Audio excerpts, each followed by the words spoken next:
faut arrêter avec cette idée que les pères fondateurs, par exemple, ont simplement pas pensé qu'ils auraient pu, en fait, suite à la Révolution française ou suite à la guerre d'indépendance américaine, ils auraient pu créer un système de démocratie directe où le peuple aurait réellement participé, mais qu'ils ont oublié cette option. De même, sur un autre registre, un peu différent quand même, parce que là, c'est la question du droit de vote, il faut évidemment arrêter de dire que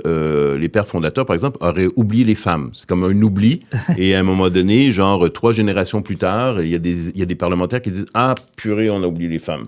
Et donc là, on intègre les femmes dans le corps électoral. Il faut oublier aussi que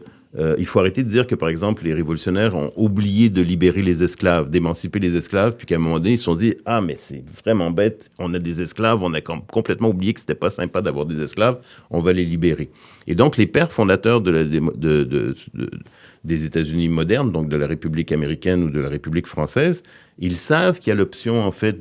d'un système beaucoup plus radical au niveau politique, et je dis, parce que ça allait vraiment ensemble, au niveau économique aussi.